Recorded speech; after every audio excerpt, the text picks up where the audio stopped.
嗨，大家好，我是躺平叔，今天是2020年3月17号。这一期咱们继续聊一聊消费，聊一聊中国的经济形势啊。这几天这个官方的数据出的比较多啊。今天这个财经杂志刊登一篇文章，标题叫揭秘中国消费不振的痛点，钱在哪儿卡住了？什么叫钱在哪儿卡住了呢？他这个文章刚开始就说他说如果将经济循环比作一条河流，财政资金、企业投资和金融信贷就构成了上游水源，最终汇入居民收入与消费，从投资驱动走向消费驱动，是未来10年中国经济最深刻的一场转型。从牛马韭菜的角度来说我们当然喜欢也盼着这样的转型，因为这样的转型意味着大家都有钱呢，我们变成一个消费型的社会，消费驱动，我们这是别的不说吧，也能像美国那样是吧？你的消费那前提是有钱呢。牛马韭菜手上没有钱，那财经网他就说这个钱卡在哪儿了呢？所以我们一起看一看他这个文章，他这报道一个北京的一个主人公，然后南昌的一个主人公，他们的一些遇到的问题和消费观念的变化等等他这个报道先从这个北京开始，说这个李雪在北京一家互联网公司工作，月薪2-3万元，生活理应过得不错。一说到这儿我就要吐槽了。现在2026年在北京的一家互联网公司工作，月薪2-3万，说实话跟20年前相比涨幅不大，有点涨幅但是不大，这是我的直观感觉。我们接着往下看过去他在朋友眼中花钱大手大脚，经常出国旅行，买了不少奢侈品包，喜欢的明星开演唱会，快2000元的内场门票毫不犹豫就拿下了。这几年不一样，为了备婚，2年前李雪举全家之力在天津购入一套房产，而今每月天津房贷、添置家具加上北京租房的费用，几乎让他喘不过气来。购房以来，那套房子市价跌了几十万元，李雪有些无奈。天津的房价那跌的是爹妈都不认识了吧？然后是 AI 加速各个行业洗牌，他的文案岗位显得越发边缘。35岁门槛迫近，李雪担忧裁员的指令随时可能落到自己头上。前些年透支消费，他还有5万元信用卡欠款还没有结清，李雪不得不大幅降低了自己的消费开支，总觉得未来不太确定。李雪的选择并不罕见，过去2年对许多人来说，存钱变得更为急迫起来，所以我有发言权李雪35岁了，快嘛？然后现在工资一个月2-3万，那我在2000几年我想一想，我35岁的时候在北京那时候大概也在互联网公司，差不多也是2万吧，10年左右吧。那个时候35岁少的恐怕也得1万5吧。35岁你想想，在互联网公司就那个时候我那个时代，那也就是他现在才2万或者3万不到，那你想想他这个是没怎么涨涨得顶多翻了1倍还不到。但是你说房价涨了多少？问题不就在这儿吗？这就是我这个简单的一个对比。2010年、2008年的北京的房价，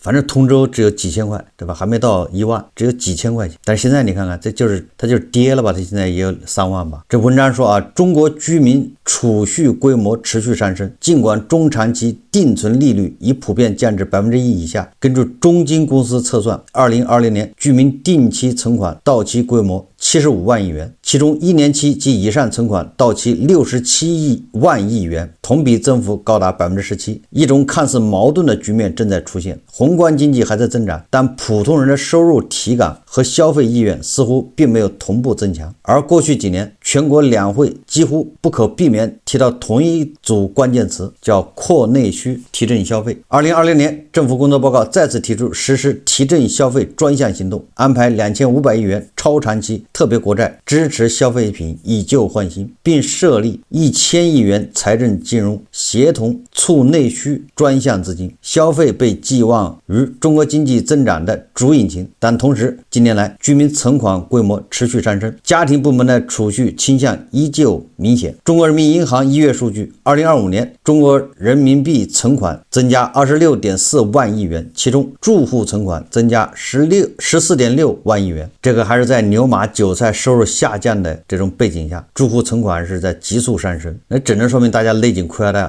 在存钱。摩根大通中国首席经济学家朱峰向财经表示啊，他说当前消费疲软的原因是多方面的，但主要原因很清楚，和经济面临一定的下行压力和房地产持续低迷紧密相关。但是我觉得他说的不对，消费疲软的原因主因不是什么经济下行，什么房地产持续低迷，这个叫因果倒置，本末倒置啊，实际上是收入下降导致的消费疲软，收入下降导致的房地产低迷，导致了经济下行，对吧？它是个恶性循环，看你从哪个角度来看。如果你总是从事，对吧，房地产低迷啊，经济面临下行，所以消费疲软，那你是找不到答案的。从经济学看，居民消费主要由2个因素主导，一是财富效应，房地产占中国家庭60%到70%以上财富，远高于其在美国家庭中的占比30%到40%啊，对消费的更大拖累也不可避免。二是收入效应，这需要政府提振就业，提升劳动者收入和医疗社会保障，建立有效的经济周期财政平衡器，避免收入副作用。对，他这个收入效应说到有点道理啊，实际上这是个分配问题，你不讨论分配问题，你找不到答案，不仅找不到答案，会误入歧途啊。他这文章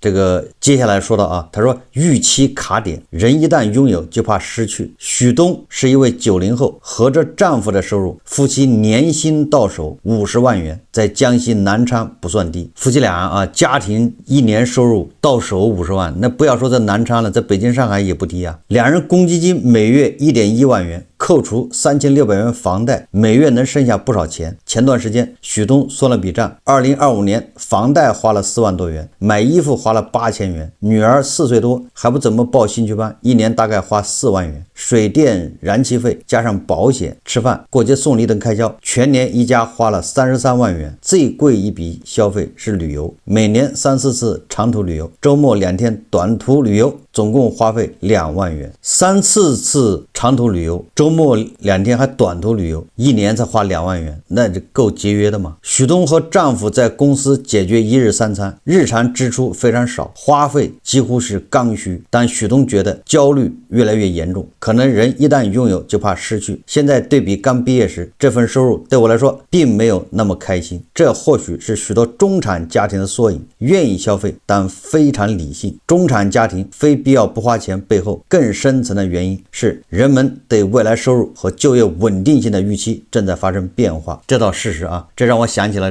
那个演员叫严学金啊，那不是女演员吗？前一阵子不是遭到网暴，但现在好像还是被封杀还是怎么着？他的起因不就是他吐槽，对吧？他抱怨，他向网友卖惨，说自己儿子媳妇在北京收入不高的吧，拍一部电视剧好像就几万块钱，10几万，儿媳妇工资一个月就几千块，但是2个人啊在北京一年花100万，轻轻松松，结果一下啊让这个他的粉丝炸锅了。你要看这个财经网的报道，这夫妻俩在南昌一年就要花33万，这还比较节约我看，对吧？一年3-4次长途旅游，周末2天短途旅游，一年才花2万，这不挺节约的吗？就这个他们啊夫妻俩一年花33万加个孩子，那你说作为严学金的儿子，他本身也是明星，不是也是演员吧？那你说在北京一年花100万不是正常的吗？他真的不是哭穷啊，这不是凡尔赛啊。但是他的粉丝炸锅了，说经济学理论中啊，消费不仅由当前收入决定，还受未来收入预期的影响。当就业稳定性下降，收入波动加大时，家庭往往会提高储蓄比例，以应对潜在风险。这个我们在会员节目里面，对吧？应该是4年前就说了，存工行啊，对吧？以应对这个经济下行。当然了，你现在存也来得及啊，也不算晚，还有很多人没反应过来，还准备折腾，对吧？但整个在收缩的时候，你折腾有什么用呢？面对经营压力，不少企业将降本增效纳入决策考量，有时直接体现为削减员工规模。2023年以来，多家互联网企业进行组织调整或业务收缩。根据阿里巴巴年报，截至2022年至2024年3月31日，阿里巴巴全职员工分别25万多人和20多万人，减少了5万人。其他一些互联网公司也在控制人员规模增长，并通过内部转岗和效率提升降低成本。这个我记得很大一一暴雷我就说了，对吧？互联网企业、房地产企业、金融行业这些在中国都算不错的行业啊，就是那个提供高薪的岗位的这种行业都不行了，都见顶回落。你看看，不就这么回事吗？这些过去啊产生白领的行业，所谓的中产吧，这行业都不行了，对不对？同时，伴随平台经济发展，灵活就业迅速增长。根据人力资源社会保障部数据，中国灵活就业人口超过2亿，现在实际上说，据说2.4亿啊，一年几千万的增加。我估计到2020年年底，恐怕就差不多3亿了，也就是人人都是灵活就业者。其中，网约车司机、外卖骑手、电商主播、平台接单设计师、自媒体创作者，你看我就是自媒体创作者，那不就是灵活就业吗？过去中国居民收入增长很大程度上建立在稳定的劳动合同和持续的工资增长之上。到了平台经济时代，收入不再是固定工资，而是取决于订单数量、平台规则甚至算法分配。说的太对了啊，也就是灵活就业者越来越多，实际上就是越来越不稳定，对吧？不像过去你跟一个企业签个合同，你感觉好像能干10年20年，甚至有的人误以为能在里面退休，但实际上你干个3-5年，人家不让你走，有的人自己跑了，跳槽了嘛，这没毛病啊。但是平台经济就加剧了这个，对吧？平台经济很有可能就是你干1个月、2月、3月的，来去自由啊，来去自由反而说明什么？不稳定，不稳定，那你收入就不稳定啊，对吧？人人没有安全感，没有安全感怎么办？那就存钱呢，不就这么道理吗？这种变化使得许多家庭在消费决策上更加谨慎，研究警告可能出现企业裁员、灵活就业增多、收入预期不稳、保守消费、企业营收下降，进一步就是裁员的循环。这就是我们老说的恶性循环啊！而且恶性循环到最后那就要加速。当大量劳动力从高薪稳定岗位流向低薪灵活岗位，社会平均消费能力就会被稀释，导致总需求不足。自动化、人工智能和数字经济的扩张也在改变收入与就业。制造业尤其明显，在珠三角和长三角，机器换人已经成为提升效率的重要方式。一家常德的纺织机械公司介绍，他们的设备可以让每个车间流水线上的工人从原来的18人减少到2人，也就干掉16个，一个流水线只要2个人了啊，以前18个人。另据国际机器人联合会发布的这个报告啊，说2022年全球每新增2台工业机器人，就有1台在中国安装，也就是中国有越来越多的黑灯工厂，这都不用开灯的啊，那机器人干活开什么灯呢？还省电啊！黑灯工厂那就是这叫无就业繁荣，经济在发展，感觉在发展， GDP 在发展，但是就业岗位越来越少，工厂不再需要那么多人和简单劳动，黑灯工厂和机器换人有相应的代价。 AI 正在加速这一趋势，生成式 AI 应用正在进入客服、文案写作、数据分析等多个领域，许多企业开始利用 AI 工具替代部分基础岗位，最典型的将 AI 用于在线客服系统，大幅减少人工客服需求。电商使用 AI 生成基础产品描述和营销文案，前不久短剧演员也可以被 AI 替代。怎么说呢？它会提高效率，至少啊，不说替代吧，就是原来你6个人干活，现在你配上 AI 之后只要2个人，那4个人就要下岗，就这么简单，就少4个工作岗位。当就业是收入和消费的前提，2023年美国研究机构发布的2028年全球智能危机报告警告， AI 的大规模应用将导致大量白领失业，消费力急剧下降，从而引发企业利润下滑，企业继而采用更多 AI 降成本，这会改变宏观经济运行逻辑，经济会出现生产增加但消费减少的风险，这就是无就业繁荣。报告的作者之一叫阿拉普沙阿呼吁对 AI 科技大公司以及大公司利用 AI 获得的超额利润征税，以维持社会消费和经济运转。当前人工智能迅猛发展对就业带来的深刻影响，大家都很关注。人力资源和社会保障部部长王小平表示，正研究人工智能进步与民生改善相协调的包容性发展政策。此外，今年高校毕业生预计1270万人，将深挖各渠道就业潜力，帮助青年人在各行各业施展才干。分配卡点2说如何解开居民消费率低的症结。现实经济运行中，居民如何衡量自己的远期收入，是否愿意把收入转化为消费，影响着消费的增长空间。同时，消费增长往往还取决于另一条传导链条，企业利润能否转化为居民收入，收入在政府、企业、居民3个部门中的分配比例，也决定了社会消费的增长空间。你看说来说去啊，还是说到这个分配，也就是财富，对吧？或者收入在政府、企业、居民之间，也就是说啊，就是财富在政府、资本、韭菜之间。你要再换个说法，就是财富在权力、资本和牛马之间的这个分配比例。消费增长的第二个关键卡点，恰恰出现在这条链条之中。中国的居民消费率长期偏低。根据国际货币基金组织和多家研究机构统计，中国居民支出占 GDP 比重长期维持在 40% 左右，低于经合组织国家平均 54% 的水平，也就是低于平均水平。咱们是 40%， 这个经合组织平均水平是 54%， 那发达国家呢是 60%到 70%， 那我们是远远低于，对吧？那个上海财经大学的这个刘元春呢，他就说过中国形成了叫穷居民、富企业、强政府的收入分配格局。咱们给他替换一下，叫穷牛马、富资本、强权力。你不就这个？你看是不是这个道理啊？初次分配中，居民部门占比明显较低。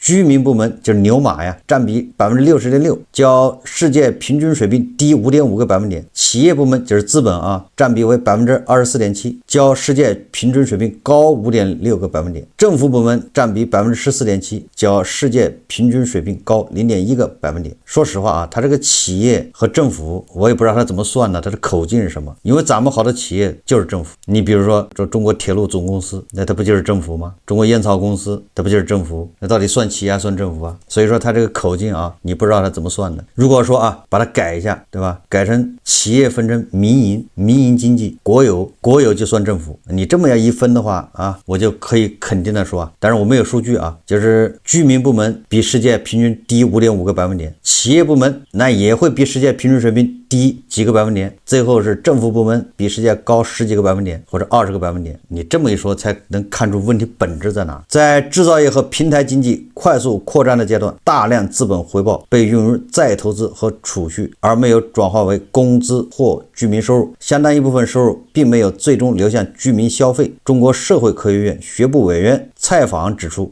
中国经济当前一个关键任务是提高居民收入在国民收入中的比重。国际经验表明，当劳动报酬和居民收入占比提高时，消费往往会随之增长，不必过度依赖短期刺激政策。所以说你看说到关键了，就是收入分配改革迫在眉睫。2020年政府工作报告重申要制定实施城乡居民增收计划，在促进低收入群体增收、增加居民财产性收入、完善薪酬和社保制度等方面推出一批务实举措。经济学家呼吁国有企业必须加强利润的国民分享，防止超额利润直接转化为投资。国有企业利润的国民分享，那就给国有企业职工了。你的烟草公司他们待遇都不错，然后烟草公司创造了大量利税，变成国家税收，最后也变成投资了。在一些专家看来，中国消费市场的潜力仍然巨大。那不用说因为人口多对吧？我们的人口是美国的几倍你消费潜力当然大了，无非就是你没钱，穷的牛马没钱消费，不敢消费。这个消费潜力怎么释放呢？对吧？这就是问题来了。新希望集团董事长刘永好分析他说房地产占据居民资产大头，房价下跌，资产缩水后影响居民的消费信心。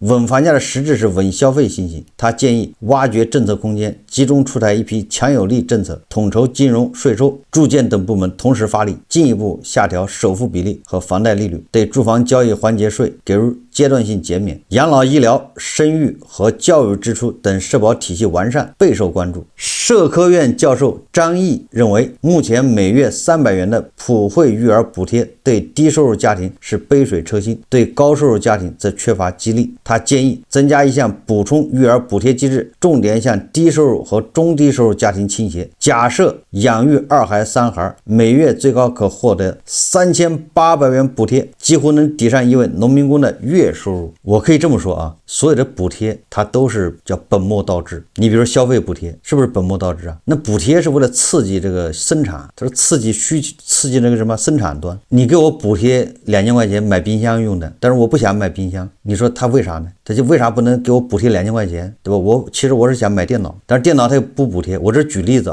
那他为什么定向的刺激冰箱呢？那就是因为冰箱企业倒闭，对吧？冰箱企业这个生产的太多，他刺激你去，这不是老百姓真正的需求，对吧？他是生产的多了，他是它是为生产那端考虑，比如新能源汽车补贴，想让你多买新能源汽车，其实我要不要新能源汽车呢？我不需要。所以你看，它就是刺激啊，它也不是从消费端考虑，大家自己去体会一下。现在这个什么刺激这个刺激那个，包括生孩子也一样，你这个刺激你也不是从消费角度考虑，也不是真正的啊从父母角度考虑，它纯粹是从什么人口，现在新生儿少了，所以我们要刺激的多一点。那你从这个角度出发考虑问题，出政策那一定会有偏差，这就本末倒置啊。重点就是啊，农民养老金问题。目前农民基础养老金每月大致200元出头，大多数农村老人1亩地1年的纯收益不过几百元。全国人大代表山西什么银波米怀啊公司总经理建议啊，用3年时间分步将70周岁以上农民的农民基础养老金提高至每月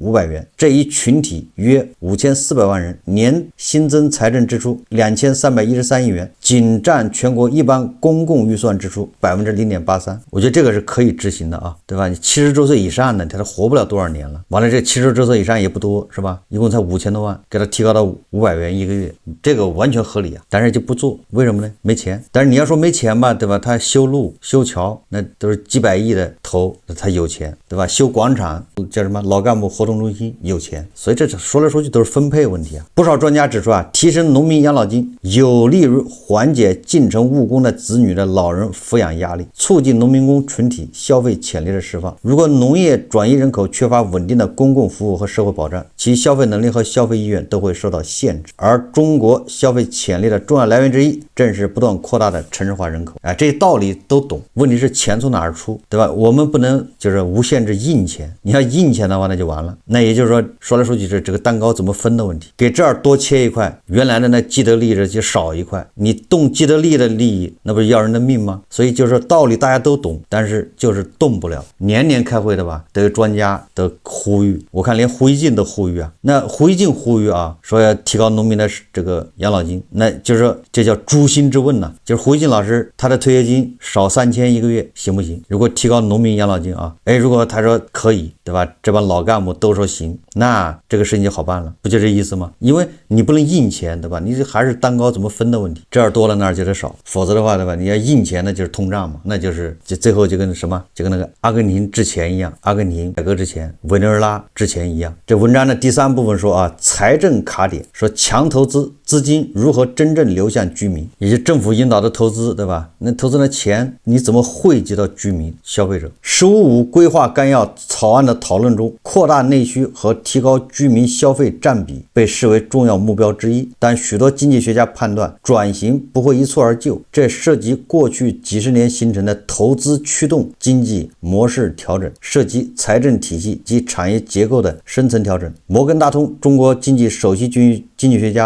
朱峰向财经表示，近年来国际地缘政治环境变化较快，对全球和中国经济产生了较大的外部压力。中国出口竞争力强，韧性高，但也面临着高不确定性和一些地区的贸易保护主义压力。因此，长远务实考虑，应侧重关注国际贸易平衡和内需增长，而建设强大国内市场，消费和有效投资是核心。中国财政支出规模持续扩大，根据财政部数据今年全国一般公共预算支出首次迈上了30万亿的新台阶，这其中安排2500亿元超长期特别国债支持消费品以旧换新。我刚才说过了这种消费品以旧换新，它不是从消费者角度出发的。设立1000亿元财政金融协同促内需专项资金，促消费直接资金在3500亿元规模，这个起不到什么作用，对吧？事实已经说明了这几年越刺激，是不是消费越下降社零数据是不是在下降？这答案已经都有了。这个朱峰说以旧换新消费政策力度和效应较上年有所下降，且政策缺乏多样性，推动消费存在难度，通胀仍面临一定的下行压力。摩根大通维持对今年经济增长率 4.7% 和通胀 0.7% 的预测，当前内需疲软， 2% 的通胀目标实现面临一定的挑战，需要政府加大政策力度，推进消费。说重大项目投资仍然占据财政支出大头。国家发展改革委今年两会宣布，推进“十五五”规划109项重大工程和项目，开展一批扩大有效投资行动。水网、电网、算力网、新型通讯网、城市地下管道、物流网的建设，综合立体交通设施、消费、低空、人工智能，你看这都是重大工程呢。这些工程加到一起啊，今年初步估算投资超7万亿元。你刚才给那个70岁以上农民工资提高到500，一年就多2000亿人民币啊！你看这个一年投资就7万亿，这叫大手笔啊！3500亿元直接促消费，7万亿元投重大项目，对比下来，财政对消费的倾斜不算多，背后也牵涉一组争论。部分经济学家认为，当前消费乘数效应是投资乘数效应的3倍以上。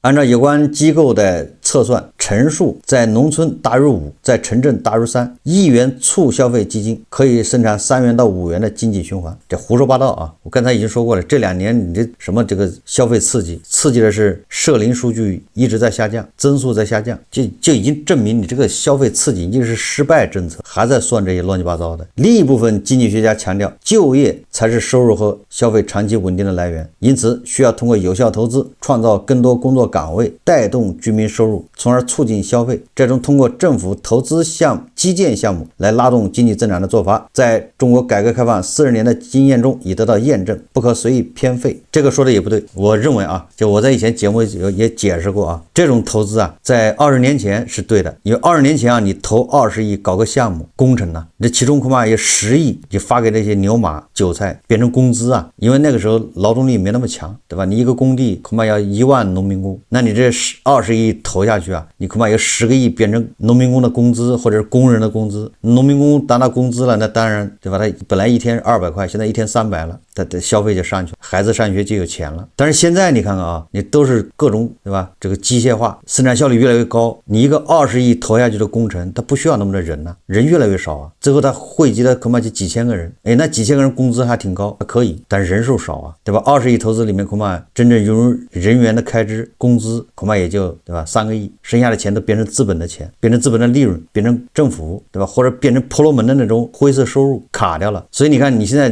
投的这个重大工程越多，对老百姓没什么影响，影响不大，就这个道理啊，对吧？我记得啊，2008年北京奥运会修鸟巢对吧，修水立方，你看多少人呢？多少农民工？那你都给他发工资啊？但现在啊，如果你要修个这么大的工程，那其实要不了多少人了已经。所以说啊，你这种靠这个大基建这种投资说带动收入，你最后带动的就是婆罗门的口袋多了，对吧？权钱交易多了，牛马的收入是没有增长，反而下降。所以眼下从财政资金流向看，中国财政支出中相当一部分用于基础设施建设、产业支持以及公共投资，这些支出在推动经济增长方面发挥了重要作用，也就是在统计 GDP 的时候好看，但是一旦投完了之后对吧，要产生收益啊，你要运营还要费用啊，有开支有成本的，这些你的收益连这个运营成本都不一定能抹平，就不要说什么贷款利息。所以有多少工程现在是这个亏空对吧？你看有多少高铁站修好了关着的，很多地方高铁站啊开个半年关上了，那不要钱吗？为什么关呢？因为没人，你那个投资下去成本能回得来吗？还有地铁的吧，修到菜地的。这文章最后说啊，当然发钱发消费券的持久性也存疑，家庭大宗消费有限，长期看经济增长依然依靠投资。刘元春提醒，消费是慢变量，不能太急，如果过度刺激会导致消费替代，也并非说投资越多越好，需要把握动态平衡。当期的投资在未来会变成产能，未来的产能如果没有很好的转换成消费，没有转换成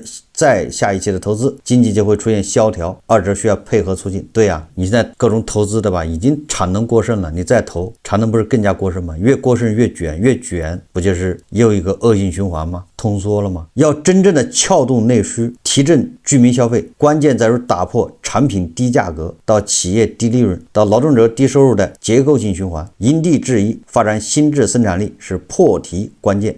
要将投资于物与投资于人的深度融合，推动现代化产业体系建设与扩大有效需求协同发力。财政政策更加积极有为，部分已推出的投资于人的政策仍规模偏小，仍待继续加码强化。有专家说啊，存量住房贷款利率下降 0.5 个百分点，每年可减少居民利息支出1872亿元，间接提升消费能力。实际上这个就是双刃剑，对吧？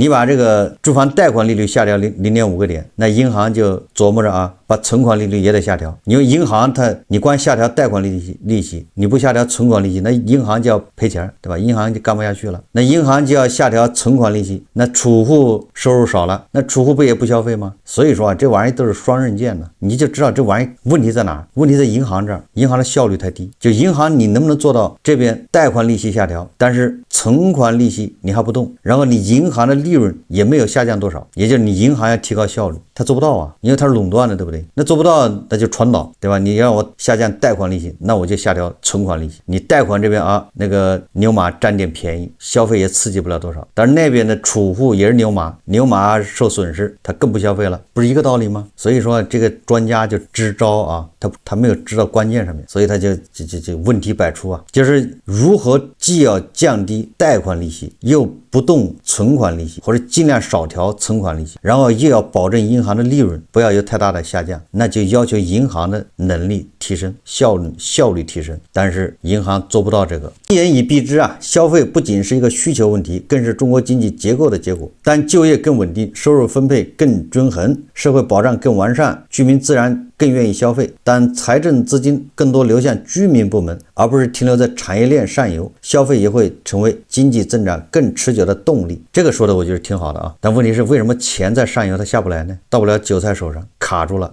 然后韭菜没钱，然后也希望韭菜去消费，然后他刺激不直接刺激韭菜，他去刺激那个生产端，你说这种刺激有什么用呢？所以你刺激只能一时，对吧？你一时好像多了，马上你这刺激一停，马上就疲软。新能源汽车就这样呢，这个补贴一推坡，新能源汽车现在销量就直线下滑。所以说1000到1万啊，现在这个消费低迷，但是我们大背景是 GDP 还在涨，我们 GDP 不管是 4.5 还是5，那都是在全球都是首屈一指的，就是这么大的体量，你还能 4.5% 的增长，这是大背景啊。但是在这个大背景下，消费越来越低迷，牛马没钱，牛马焦虑，这就是问题。哎，你说我们经济在萎缩，那你说牛马焦虑还正常，经济这个在增长，对吧？牛马的压力越来越大，不就是这中间传导出了问题吗？传导出了问题，不就是分配出了问题吗？分配出了问题，最主要的就是大头和小头分配不均，钱去了大头，钱去了大头也不要紧，对吧？那你能高效利用也可以，钱去了大头没有高效利用，反而被浪费了，变成了婆罗门的这个不明财产，对吧？变成婆罗门转移到海外的巨额资金，不就这件事吗？对吧？搞得那么复杂，你把这个问题解决了，实际上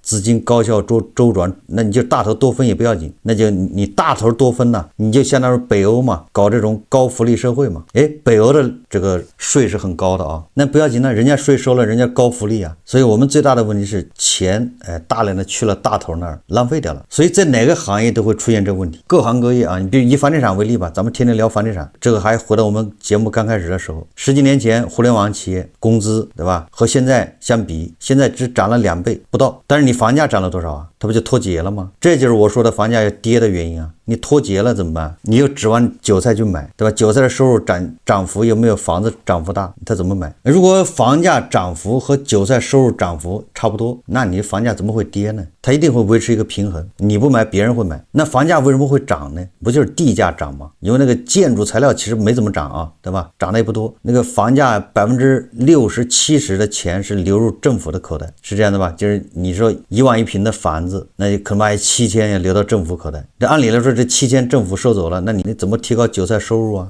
或者是给韭菜提高保障啊，对吧？都没有。这问题在这儿，抽走的钱越来越多，但是效率越来越低，留给牛马分的钱越来越少，不就这意思吗？所以说啊，这讨论来讨论去的没用，因为你涉及到你这个蛋糕怎么切，然后你得往这儿多切，那儿就少了，那儿就不愿意，对吧？既得利益者他就不愿意，所以问题大家都知道，但是都装作不知道，因为解决不了。好，这期节目啊，咱们就聊到这里，感谢大家收看。如果喜欢我的节目，欢迎订阅转发，也可以在下方留言评论，谢谢大家。